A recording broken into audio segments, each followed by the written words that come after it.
Hey, what's going on guys, and welcome to patch 9.5. In this patch there are many champion, rune and item changes, so let's discuss all of them. Without further ado, let's start with Akali. Her nerfs in the previous patches completely killed this champion and her win rate. Now the devs want to buff her and get her back in the game. Ring movement speed durations increased, stealth from turrets adjusted. Akali now only needs to exit and re-enter her shroud once to extend the shroud's duration by the maximum 3 seconds, rather than extending it by 0.5 seconds 6 times. E damage increased, R cooldown decreased. All the adjustments will definitely raise Akali's win rate by 2 to 3%, but it will hardly exceed 50%. These buffs are unlikely to get Akali back in the game and make her as strong as before.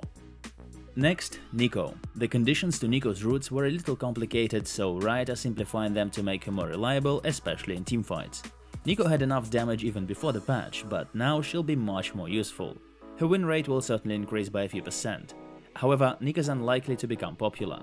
She has the same problem as mid lane Morgana. You have crowd control and high burst damage, but it's hard to implement. Let's move on to Rakan. The nerf of Rakan's Grand Entrance in 9.2 made his win rate drop to 46%.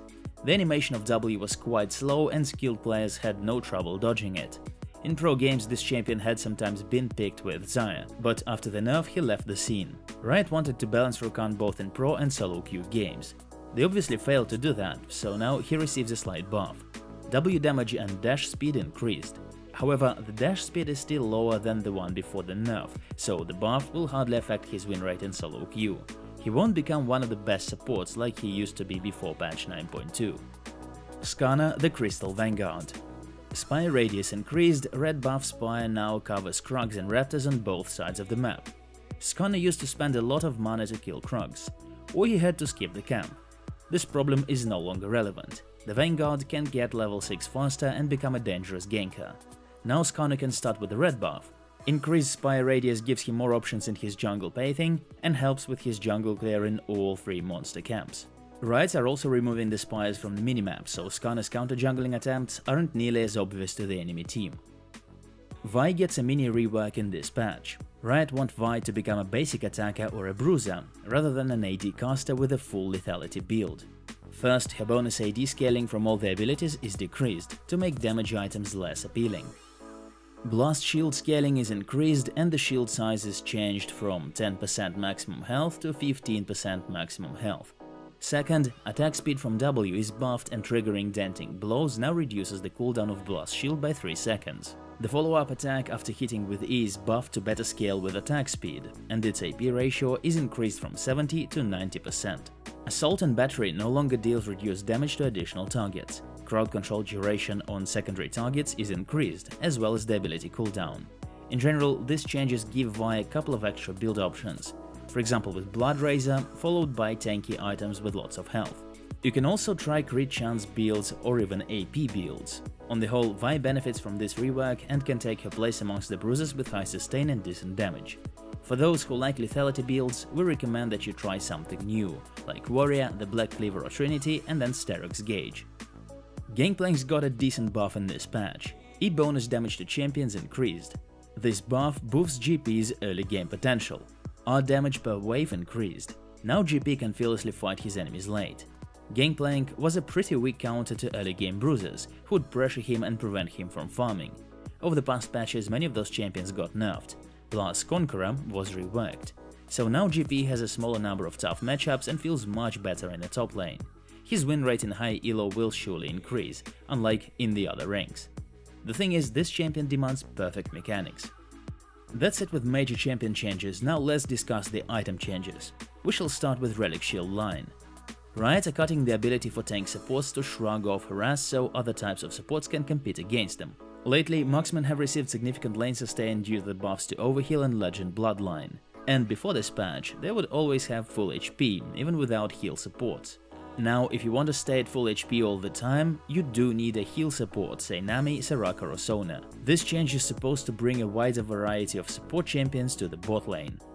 Stormrazor gets a nice buff. After the marksman item changes, Stormrazor became a rare purchase in an ADC's kit.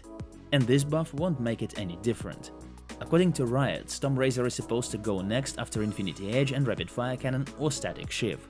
However, at this point, Razor can't compete with the other important items, like Mercurial Scimitar or armor penetration items. Bonus slow from its passive can hardly help against a full AD Jarvan with his Cataclysm around you, and champions who can easily kite, like Udyr, can be kited without the slow. Next, runes. Aftershock had been one of the strongest runes for many patches in a row. It was used not only by tanks but also mages, hello Lissandra, or bruisers, yeah you, Riven. Now its resist duration equals 2.5 seconds instead of 3, that's a significant nerf for high ranked games. Players there pay attention to minor details and know how to estimate their damage, so they can simply wait out bonus resistance and then attack. In low to mid ranks, players keep attacking their target even while Aftershock is active, so this nerf is no big deal there. In our previous patch reviews, we mentioned that the new Conqueror rune was too strong. The devs rolled out a hotfix in patch 9.4, but it still worked too well for many champions. And we don't only mean bruisers, but also mages like Cassiopeia and Azir. In 9.5, Riot decreased its adaptive force per stack. This won't affect the early game that much, but in the late game, champions will lose up to 40% of its stats. Now Conqueror looks quite weak and suits such champions as Jax, Riven and some others. Well, say Rek'Sai, who used to abuse this rune in 9.4, should consider Hail of Blades.